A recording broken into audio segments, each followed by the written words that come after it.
Pro 1 RRI Makassar. Lintas Makassar Pagi.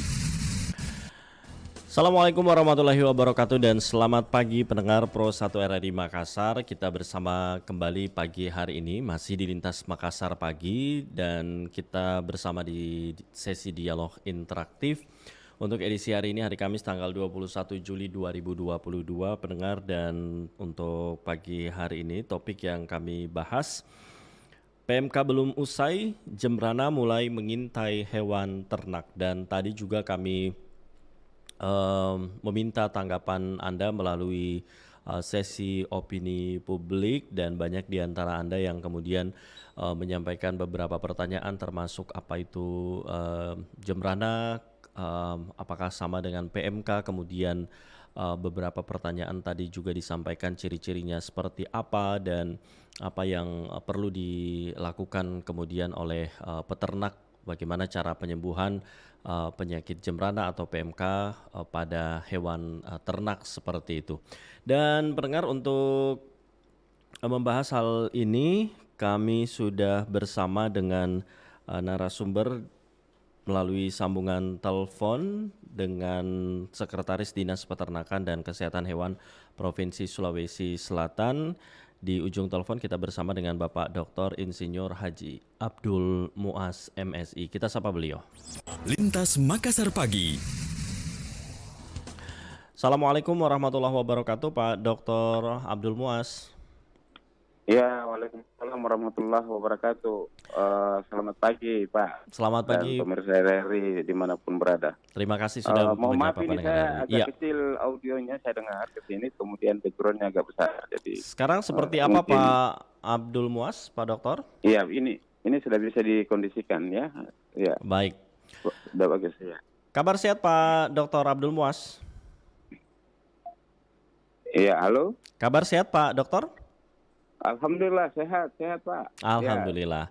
Baik. Ya. Dan kita membahas topik pagi hari ini, PMK belum usai, Jembrana mulai mengintai ternak, dan beberapa saat yang lalu juga Pak Abdul Muas kami meminta tanggapan pendengar, banyak yang masih belum tahu juga begitu apa itu Jembrana, bagaimana penanganannya, apa bedanya kemudian dengan penyakit mulut dan kuku yang beritanya masih hangat, ada lagi Jembrana ini. Namun sebelum kita lanjutkan obrolan, kami boleh hadirkan dulu laporan reporter RRI Makassar, Pak Abdul Muas ya.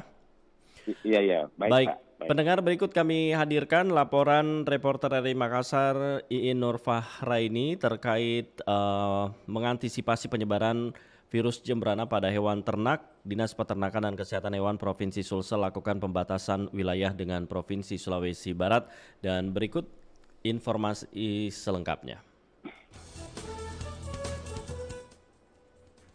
Setelah ratusan ekor hewan ternak terkena penyakit mulut dan kuku, Dinas Peternakan dan Kesehatan Hewan Provinsi Sulsel bersiap mengantisipasi penyebaran virus Jembrana, di mana sudah ada kasus kematian di Sulbar. Seperti diketahui, puluhan ekor sapi mendadak mati di Desa Makmur Jaya, Kecamatan Tike Raya, Kabupaten Pasangkayu, Provinsi Sulbar. Belum lama ini, Kepala Dinas Peternakan dan Kesehatan Hewan Provinsi Sulsel, Dr. Hewan Nurlina Saking, saat dikonfirmasi mengatakan penyakit virus Jembrana ini juga berat karena virus dan penyebarannya sangat cepat dengan tingkat kematian yang cukup tinggi, sehingga perlu diwaspadai. Jembrana karena cepat, kematiannya juga cepat ya, retrovirus ya, disebabkan oleh retrovirus. Lebih jauh, Nurlina menyebutkan cara mengantisipasi virus Jembrana ini hampir sama dengan PMK, termasuk menutup perbatasan langsung dengan daerah Sulbar.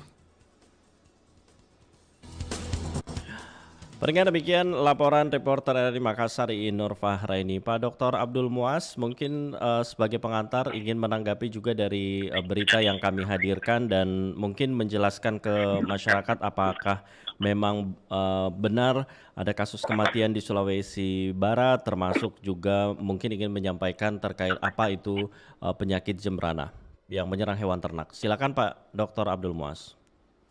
Ya, terima kasih ya. Selamat pagi para pemirsa RRI dimanapun Anda mendengarkan. Alhamdulillah pagi ini kita berbincang-bincang terkait adanya informasi baru lagi. Ada kejadian kasus penyakit Jembrana di Provinsi Sulawesi Barat. ingin saya sampaikan kepada pemirsa semua bahwa untuk Sulawesi Selatan kami belum ada konfirmasi terkait dengan penyakit jembrana ini. Jadi alhamdulillah saya kira kita Sulawesi Selatan ini dengan adanya informasi mungkin perlu mengambil langkah-langkah antisipasi terkait dengan adanya penyebaran di provinsi tetangga Sulawesi Barat ya. Ya, jadi apa yang disampaikan oleh Ibu Kepala Dinas dalam wawancara beberapa waktu kemarin, saya kira kurang lebih hampir sama. Kami hanya ingin menambahkan saja bahwa penyakit jembrana ini memang juga disebabkan oleh virus. Sama dengan penyakit mulut dan yang sudah melanda kita di Sulawesi Selatan ini, yang akhir-akhir ini ramai diperbincangkan di media. Penyakit jembrana ini memang salah satu penyakit yang akut juga ya, disebabkan oleh virus, ya virus retrovirus ya, dari famili Retroviridae ya, ininya virusnya. Kalau di Bali itu disebut penyakit jembrana karena berasal dari sana ini. Makanya di sana juga penyebabnya itu virus jembrana disebut di sana. Lazim disebut dengan penyebabnya adalah virus jembrana karena lokasinya di salah satu daerah yang namanya Jembrana di Pulau Bali. Penyakit ini memang sangat cepat juga menular dan tingkat kematiannya tinggi. Ya, tingkat kematian tinggi. Berbeda dengan PMK, ya PMK itu memang penularan cepat, tetapi tingkat kematian itu lebih kecil. Ya, seperti itu yang untuk penyakit jembrana ini. Kemudian langkah-langkah yang sebenarnya harus kita antisipasi terkait dengan penyebaran ini memang lalu lintas juga. Jadi sama dengan PMK, lalu lintasnya yang harus kita jaga. Nah, cuma faktor yang membawa virus ini agak berbeda dengan PMK. Kalau faktor yang membawa virus PMK ini, retrovirus ini lebih banyak disebabkan oleh serangga, ya, lalat, nyamuk yang menggigit, yang menjangkiti sapi atau ternak itu sehingga penularannya seperti itu. Tanda-tanda klinis yang ditimbulkan dengan penyakit jembrana ini sangat bisa dilihat secara mata kasar. Kalau istilah teman-teman dari medis itu mengatakan bahwa ada pendarahan ya, keringat darah keluar dari sana, dari beberapa bagian, itu bisa dilihat seperti itu. Kemudian ada pembengkakan di daerah limfa, ya, itu sebagai salah satu tanda-tandanya, dan kadangkala tidak memperlihatkan gejala klinis, tetapi langsung tiba-tiba ternaknya bisa mati. Nah, jadi secara umum kita bisa mengamatinya dengan tanda-tanda seperti itu tadi. Jika kita melihat ternak yang keluar keringat seperti keringat darah, kemudian dia demam tinggi, kemudian ada dehidrasi yang terjadi di situ ya. Nah, kemudian ternaknya tidak punya nafsu makan, itu semua sebagai tanda-tanda dari.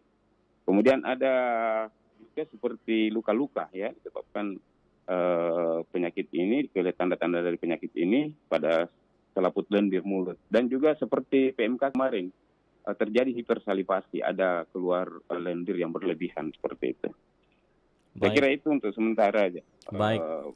Terima kasih Pak Dr. Abdul Muas untuk pengantar yang disampaikan, dan pendengar juga tentu akhirnya lebih mengetahui mengenai apa itu penyakit jembrana. Dan di Sulawesi Selatan belum ada laporan kasus begitu? Iya, jadi sampai pagi ini saya masih tadi di kendaraan udah dihubungi dan saya baru aja masuk ke kantor ini. Sampai hari ini belum ada laporan secara resmi ya kepada kami bahwa ada laporan dari 24 kabupaten wilayah Sulawesi Selatan. Tetapi untuk informasi terkait apa yang disampaikan teman-teman tadi pagi dari media bahwa di Sulawesi Barat itu sudah ada kasus, kami juga baru sementara untuk melakukan konfirmasi secara realnya apakah betul-betul sudah terjadi di sana dan berapa tingkat kematian yang terjadi di Provinsi Sulawesi Barat. Oke. Itu. Jadi masih ingin konfirmasi langsung begitu ya ke Sulawesi Barat? Ya, makanya jika itu betul maka kami akan segera mengambil langkah-langkah antisipasi, utamanya menjaga dan mengetatkan lalu lintas yang ada di perbatasan sana, sehingga kita bisa sedini mungkin mencegah penularan jembrana ini masuk ke Sulawesi Selatan. Soalnya kita ini sementara masih konsen terhadap pengendalian penyakit PMK yang terjadi di 9 kabupaten sesuai laporan update kemarin. 9 kabupaten di Ini juga Sulawesi Selatan. ya untuk Iya. penyakit PMK ya kita masih sekarang ini kami masih serius untuk masih disibukkan dengan itu untuk mengendalikan yang terkonfirmasi di 9 kabupaten ini, tapi masih sementara berproses. Ada lagi informasi bahwa ada Jembrana di provinsi tetangga kita ini, sehingga saya kira ini memang perlu betul-betul perhatian serius terhadap kedua penyakit ini. Mudah-mudahan aja, kita sangat berharap teman-teman di perbatasan Sulawesi Barat bisa mengantisipasi itu, dan mungkin segera kita akan melakukan koordinasi untuk melakukan langkah-langkah aksi untuk mencoba memperketat jalur lalu lintas yang ada di perbatasan Sulawesi Barat, sehingga harapan kita mudah-mudahan Sulsel ini tidak terkonfirmasi penyakit Jembrana. Baik, Pak Dr. Abdul Muas, pendengar juga ingin tahu begitu kondisi terkini untuk penyakit mulut dan kuku begitu. Seperti yang kita ketahui ini juga belum usai, kini ada informasi lagi begitu mengenai penyakit Jembrana ini. Kondisi terkini PMK penanganannya seperti apa, Pak Abdul Muas? Iya, jadi kondisi terkini PMK kita ini hampir kita update ya setiap jam 5 sore. Dan laporan terakhir per 5 sore kemarin, kasus yang terkonfirmasi di kabupaten itu masih tetap 9 kabupaten. 9 kabupaten. Ya. Namun angka perkembangan kasusnya itu meningkat, meningkat dari 577 itu sudah menjadi 685. Ini kemudian apa ini? 685 ini apa ini, Pak Dokter? Yang terpapar penyakit PMK. Terpapar penyakit. Sapi, iya. Iya, sapi yang terpapar penyakit PMK pada 9 kabupaten ya. 9 kabupaten. Dan kabupatennya tidak bertambah, tetapi dari segi jumlah kasus sapi yang terkonfirmasi itu meningkat dari angka 577 menjadi 685. Kemudian yang mati itu 16 ekor. Kemudian kita lakukan potong bersyarat 18, dan tingkat kesembuhannya tinggi. Dari kemarin itu kita bahas, kesembuhan itu ada 53, sekarang menjadi 77. Jadi memang kami sangat menghimbau ya kepada seluruh masyarakat Sulawesi Selatan ya, utamanya yang masih bebas ini dan yang sudah terkonfirmasi sapinya. Saya kira kita harus mengambil langkah-langkah antisipasi ya. Jadi jangan kita mengatakan bahwa ini semuanya bisa diselesaikan oleh pemerintah. Saya kira masyarakat harus berperan aktif di dalam pengendalian ini. Ya, gambarannya kurang lebih yang kami sampaikan bahwa pada saat kita diberi musibah kasus COVID, peran aktif masyarakat sangat menentukan keberhasilan daripada penularan penyakit COVID itu dan menurunkan angka kesakitannya. Saya kira seperti ini juga, karena kurang lebih penyakit ini juga disebabkan oleh virus ya, seperti itu. Baik, jadi terus mengalami peningkatan dari 577 ke 685 begitu di 9 kabupaten. Itu di mana saja, Pak Dr. Abdul Muas? Iya, jadi yang kasus pertama kan di Tanah Toraja Utara, Tanah Toraja, kemudian sekarang ada di Nrekang, ada di Bone, kemudian Bantaeng, Makassar, Goa, Takalar, Jeneponto. Seperti itu, Pak. Dan berbicara mengenai belum usai PMK dan ada penyakit Jembrana ini, apa sih dampaknya kemudian, Pak Abdul Muas? Ya, tentunya kita ini kan Sulawesi Selatan sebagai provinsi penghasil ternak potong dan bibit ya, untuk mensuplai kawasan timur, dan malah kita mensuplai sampai ke Sumatera. Dengan adanya kasus ini, saya kira ini sangat berpengaruh terhadap tingkat permintaan dan pemenuhan kebutuhan ternak potong yang selama ini sudah terbangun dengan baik dan sudah terlaksana oleh seluruh pengusaha yang ada di Sulawesi Selatan. Jadi dengan adanya penyakit ini, saya kira ini akan memberikan dampak positif terhadap penurunan tingkat penjualan ternak-ternak kita yang ada di sini. Dan ini juga saya kira tidak bisa dilakukan pergerakan-pergerakan karena sesuai dengan arahan dari pemerintah, baik dari Pak Menteri, Pak Menko, dan Pak Gubernur, untuk sementara waktu tidak diperkenankan untuk melakukan pemasukan atau pengeluaran ternak-ternak yang terkonfirmasi positif ke daerah yang bebas seperti itu. Mhm. Baik. Dan apa-apa saja kemudian cara-cara lain mengantisipasi PMK termasuk virus Jembrana ini di Sulawesi Selatan, Pak Abdul Muas? Iya, jadi memang kurang lebih hampir sama ini. Cuman Mhm. gejala dan tingkat kematiannya yang berbeda, sehingga antisipasinya kurang lebih sama. Jadi harus Mhm. menjaga tingkat kebersihan, ya, Mhm. tingkat kebersihan. Kemudian memberikan vitamin dan nutrisi yang tercukup seperti itu. Kemudian vaksinasi tetap harus kita lakukan dan menjaga biosecurity ya sekitar kandang. Mhm. Utamanya mengendalikan semua lalu lintas atau faktor-faktor yang menyebabkan faktor sebagai pembawa virus masuk ke kandang ya. Jadi ini harus dihindari seperti itu. Kemudian yang paling penting sekali bahwa untuk dalam kondisi seperti ini kita tidak bisa melonggarkan ya, tidak bisa melonggarkan lagi kondisi lingkungan yang ada di sekitar peternakan yang ada. Ya, jadi kami saja di sini di Dinas Peternakan untuk sementara waktu tidak menerima tamu-tamu Mhm. ya, karena manusia juga bisa sebagai faktor pembawa virus ini. Makanya tamu-tamu kita batasi masuk ke lokasi perbibitan kita.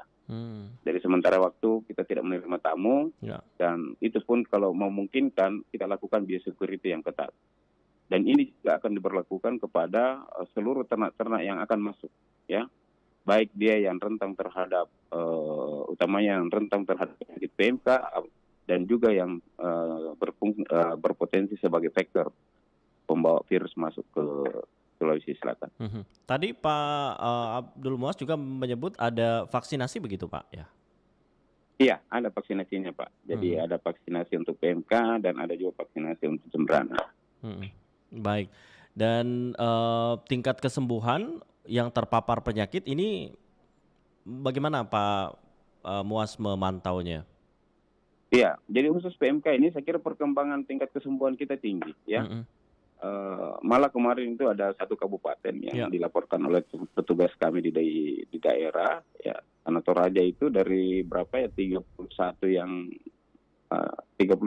sakit itu bisa disembuhkan 28, berarti sisa 3 ekor yang masih sementara dalam proses perawatan. Mhm. Tetapi betul-betul intens dan sangat sangat ini ya, tingkat pengendaliannya. Jadi semua kandang itu harus bersih, Ya. desinfeksinya betul-betul berjalan dengan baik, orang yang keluar masuk dibatasi, termasuk pemilik ternaknya juga itu dilakukan desinfeksi dan biosecurity. Mhm. Baik. Tadi juga Pak Muas menyinggung mengenai peran masyarakat begitu. Apa-apa yang perlu dilakukan dan mungkin di kesempatan ini ingin mengedukasi juga ke masyarakat. Silakan Pak Iya. Dokter. Ya, yang pertama ya untuk masyarakat ya, jadi untuk sementara waktu ini jangan dulu menerima tamu-tamu ya, yang utamanya pedagang-pedagang yang sering bersentuhan dengan ternak. Kemudian apalagi ternak sendiri memasukkan dari lokasi yang tidak jelas, ya itu saya kira tidak dimungkinkan sama sekali. Kemudian menjaga lingkungan ya, melakukan penyemprotan desinfektan, membersihkan kandang ya, kemudian memberikan nutrisi kepada ternaknya. Jadi ini ternak kalau tidak dinutrisi Pak, sama dengan kita, imunnya bisa turun. Kalau imun turun ya potensi virus itu bisa lebih cepat ya bekerja di dalam tubuh. Kemudian apalagi ini semua peralatan-peralatan yang terkait dengan itu harus didesinfeksi ya, dan pemberian vitamin dan obat. Saya kira seperti itu Pak. Baik, baik. Pak Dr. Abdul Muas, kita juga terima boleh terima partisipasi pendengar Pak ya. Mungkin ada para peternak di Sulawesi Selatan yang juga saat ini mendengarkan Bapak Dr. Insinyur Haji Abdul Muas MSI pendengar.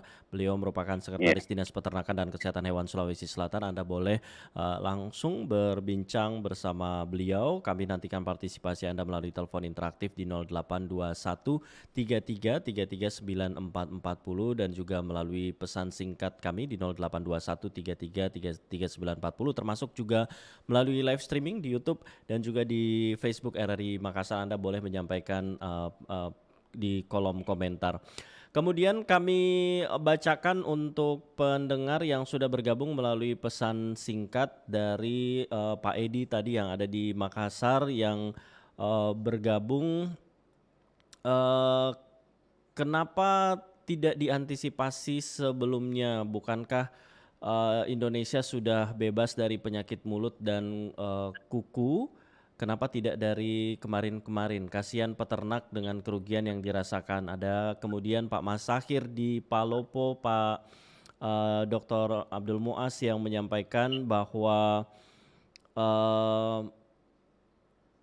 ini di Kota Palopo katanya belum melihat secara langsung ada tindakan di lapangan dari petugas untuk sosialisasi, pertemuan dan lain-lain seperti itu. Ingin menanggapi Pak Dr. Muas, silakan.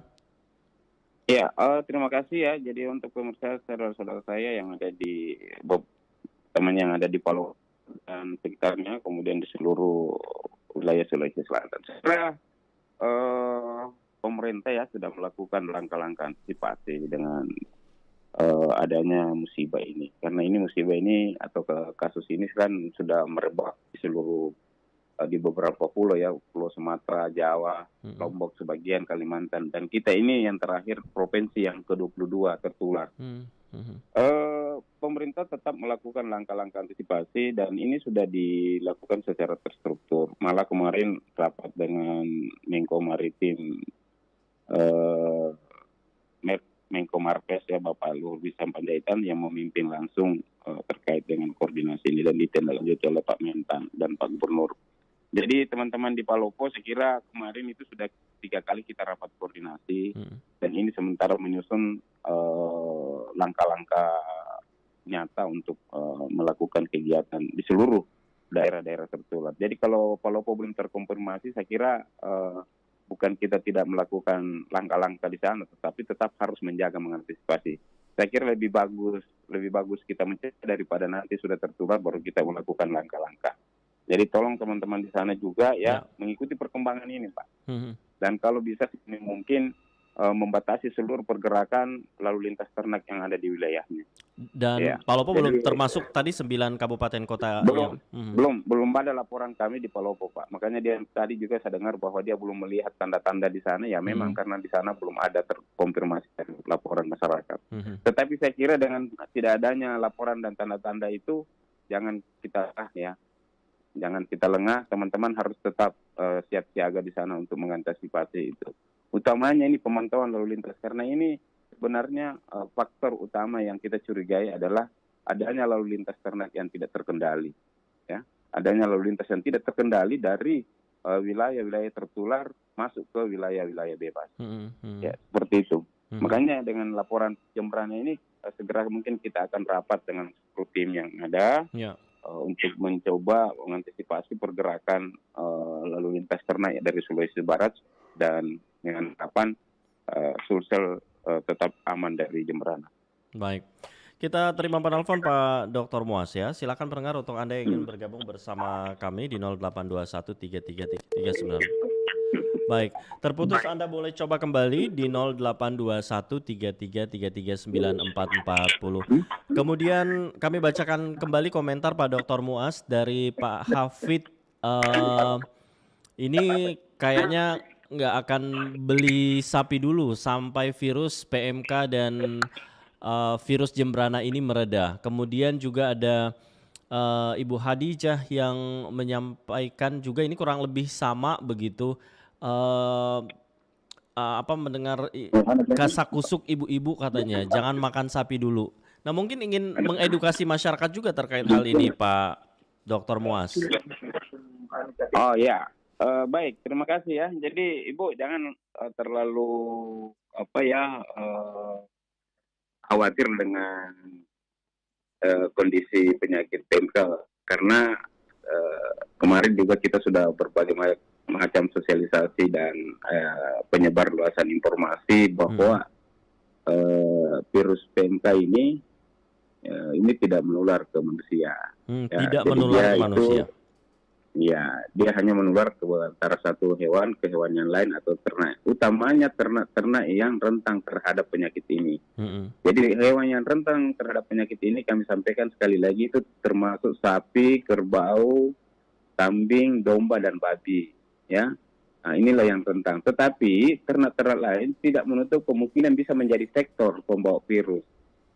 Makanya lalu lintas ternak ini untuk ternak-ternak tertentu itu kami coba lakukan pembatasan. Karena walaupun kita obati ini semua yang berpotensi untuk yang rentan terhadap penyakit PMK, tetapi pembawa vektornya kita tidak batasi, ini sama saja. Nah, jadi saya kira ini perlu menjadi pemahaman seluruh masyarakat. Nah, kalaupun misalnya harus mengkonsumsi, dagingnya saja kita konsumsi, ya. Kemudian yang lain itu kita musnahkan. Seperti jeroannya, kemudian tulang-tulangnya, kepalanya, tidak usahlah dimakan untuk sementara waktu. Karena potensi penularan ini ada di 3 tempat ini. Ya, di kepala meleleh kepala itu, kemudian tulang-tulang dan sumsumnya dan jeroannya. Jadi kalau yang suka coto begitu Pak Muas, yang jeroan-jeroan begitu sebaiknya? Nah, saya kira kali ini harus ada pemeriksaan khusus ini kepada saudara-saudaraku ini yang sering mengkonsumsi soto. Minimal sapi yang dipotong itu dipastikan negatif dari penyakit PMK. Apalagi coto itu lebih banyak bahannya terbuat dari jeroan, ya, jeroan dan bagian-bagian yang berpotensi tempat melekatnya virus ini. Jadi kalau misalnya mau dikonsumsi dagingnya saja, yang lain dimusnahkan atau dikuburkan. Ya. Kalau untuk Seperti cara itu. pengolahan Pak Dr. Muas? Saya kira pengolahan tidak ada masalah ya. Jadi apalagi kalau kita memanaskannya di suhu di atas 40 derajat sampai 50 derajat itu sudah bisa mematikan virus ini. Ya, tetapi kalau misalnya kita mengelola jeroannya, tulangnya kita kelola, kita cuci, air cucian ini akan mengalir masuk ke saluran pembuangan air. Tiba di ujung sana sekian ratus meter, radius 1000 meter, ada sapi ternak lain yang minum airnya itu berpotensi sekali untuk menularkan seperti itu. Baik, semoga terjawab pendengar dan kami bacakan kembali komentar sambil menantikan juga untuk Anda yang bergabung bersama kami pendengar di 082133339440. Ada Ibu Savana, semoga cepat teratasi penyakit ini. Semoga pemerintah gercep menyiapkan vaksinasinya. Kemudian juga yang bergabung ini tadi sudah dijelaskan di awal oleh Pak Dr. Muas, ada Pak Agus, izin bertanya ciri-ciri hewan ternak khususnya sapi yang terkena wabah PMK tersebut termasuk jembrana ini katanya apa? Mungkin boleh diulang Pak Dr. Muas. Ya, jadi ini kesekian kalinya kita sampaikan, tapi saya kira ini tidak ada masalah. Ya. Ini untuk mengedukasi memang ini harus frekuensinya lebih sering dan berkali-kali ya, dan kepada seluruh wilayah daerah yang ada di Sulawesi Selatan. Ya. Jadi ini PMK ini kurang lebih tadi saya jelaskan bagaimana ciri-ciri di penyakit jembrana. Jadi dia ini ada ini Pak, namanya saja mulut dan kuku, berarti potensi penyerangannya pada mulut dan daerah kuku. Ya. Jadi di daerah mulut itu terjadi lepuh-lepuh ya.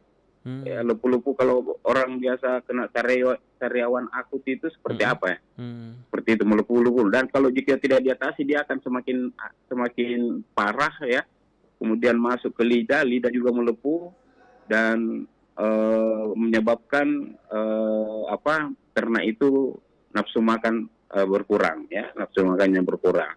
Nah, dari kondisi itu adanya melepuh-melepuh mengeluarkan air liur yang sangat banyak atau biasa diistilahkan teman-teman medis itu hipersalivasi ya.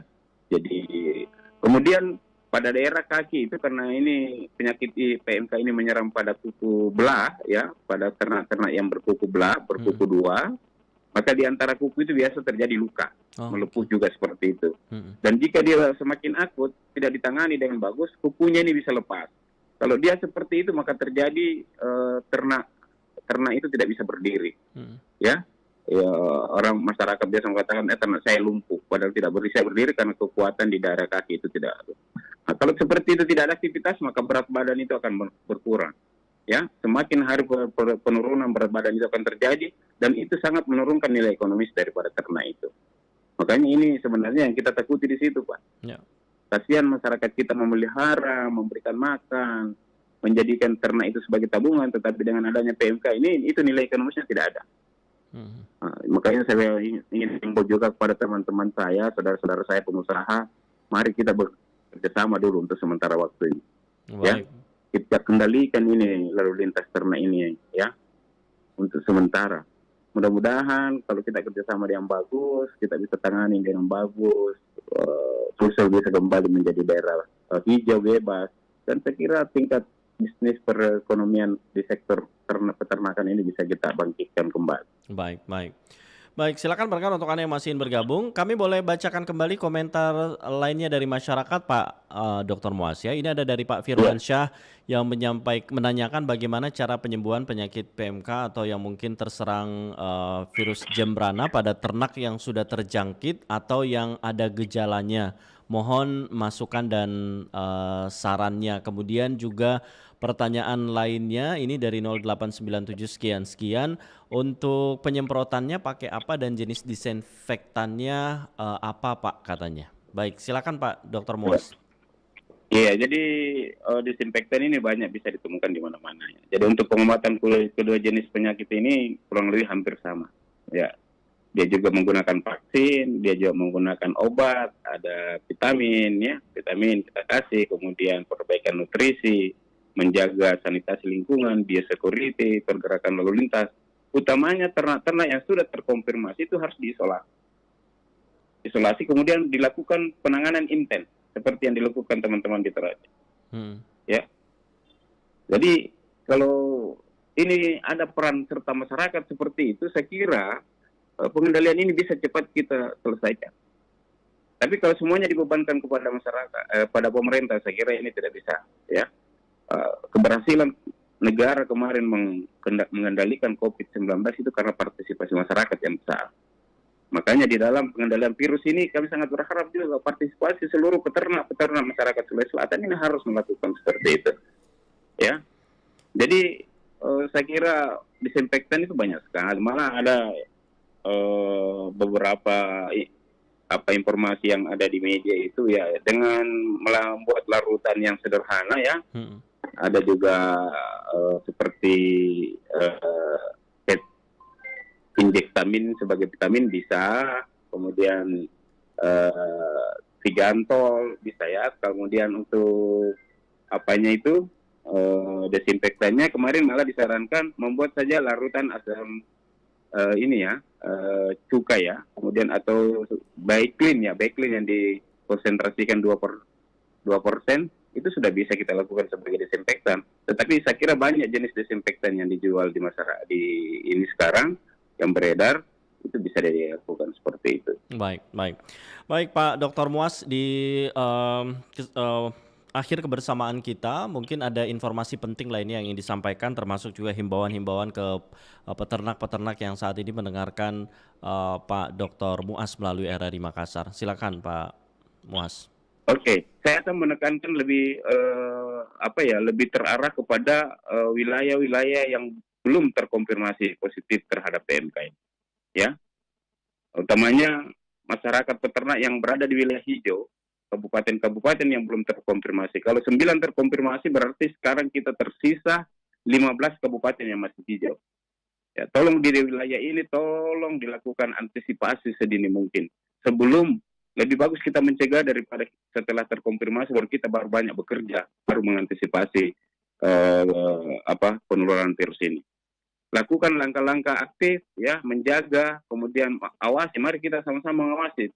Jangan sembarang ada yang masuk di daerah kita ya. Kemudian jaga lingkungan, ya.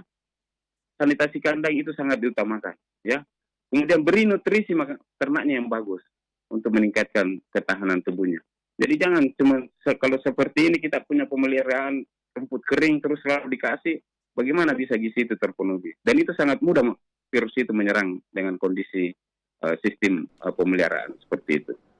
Saya kira itu Pak pesan saya, dan kepada saudara-saudara saya peternak yang sudah terkonfirmasi, tolong betul-betul melakukan pengendalian langkah-langkah aktif ya, lebih dari yang biasanya. Ya, pemerintah akan tetap melakukan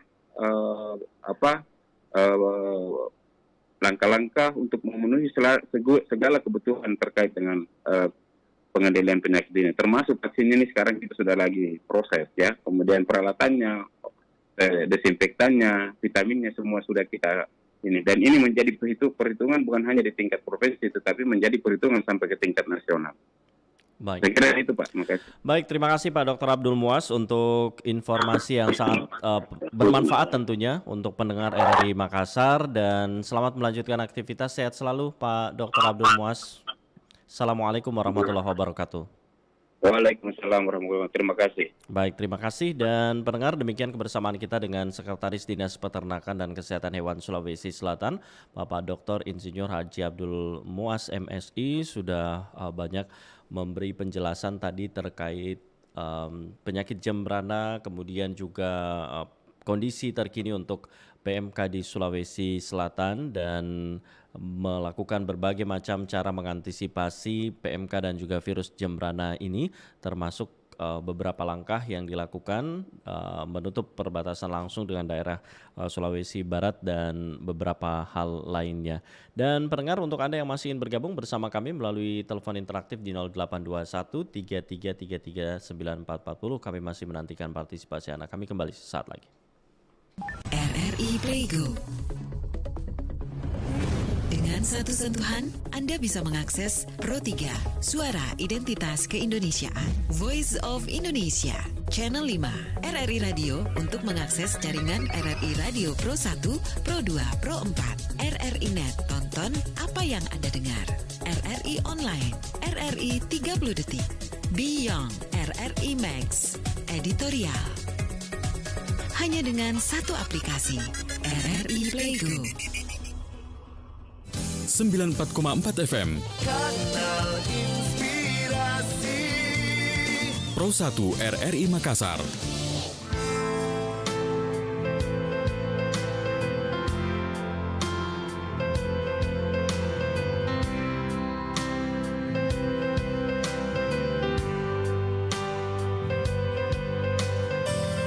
Kaulah jantung hidupku, walau ku tahu dirimu bukan untuk diriku, ku tetap mencintai.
Dari dulu aku curiga, sepertinya kamu mendua, tapi kau pintar sembunyikan semua.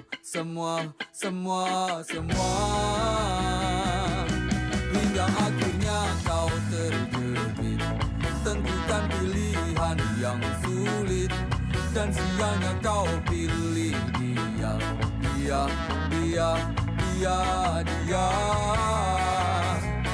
Gak ada cinta takkan mati, patah tumbuh hilang berganti.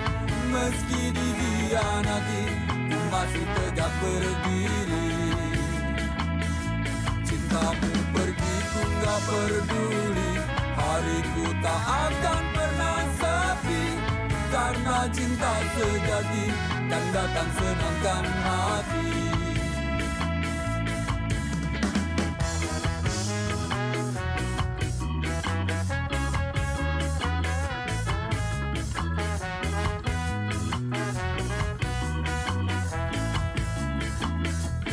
Dari dulu aku curiga, sepertinya kamu mendua, tapi kau pintar sembunyikan semua.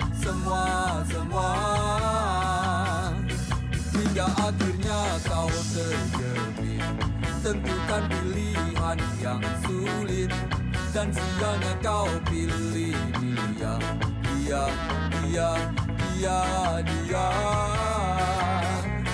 Gak ada cinta takkan mati, patah tumbuh hilang berganti. Meski dikhianati, ku masih tegak berdiri. Cintamu pergi ku gak peduli, hariku tak akan pernah sepi. Karena cinta sejati kan datang senangkan hati.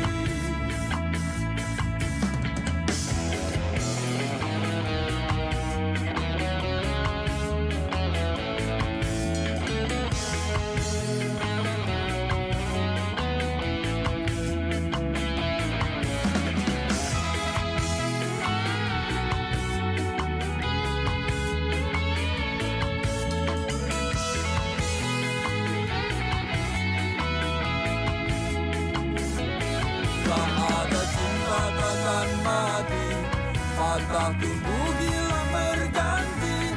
Meski dikhianati, ku masih tegak berdiri. Cintamu pergi ku gak peduli, hariku tak akan pernah sepi.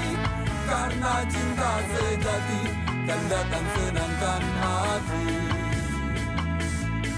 Gak ada cinta takkan mati, patah tumbuh hilang berganti. Meski dikhianati, ku masih tegak berdiri.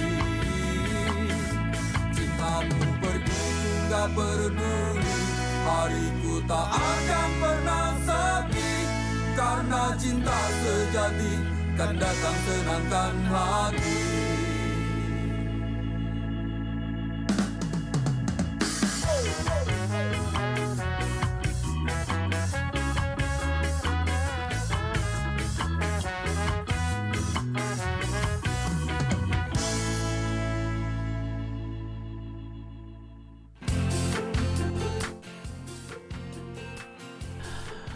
Pendengar Pro 1 RRI Makassar, demikian sudah kami hadirkan perbincangan dengan narasumber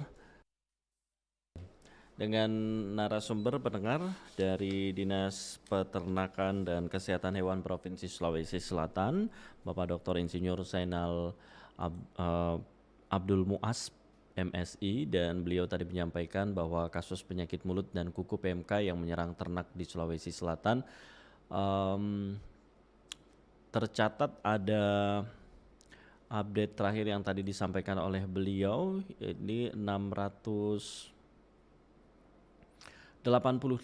yang terpapar kasus PMK yang tersebar di 9 kabupaten kota. Kabupaten kota tersebut yakni Tanah Toraja, Toraja Utara, Bone, Makassar, Goa, Jeneponto, Bantaeng, Takalar, dan Nendrekang, dan sebagian besar ternak telah dipotong bersyarat, namun ada pula yang mati akibat terinfeksi, dan dari 685 kasus ada 16 ternak yang telah dipotong, ada 16 ternak yang mati, kemudian juga ada yang dipotong bersyarat, dan juga ada 77 yang dinyatakan sembuh.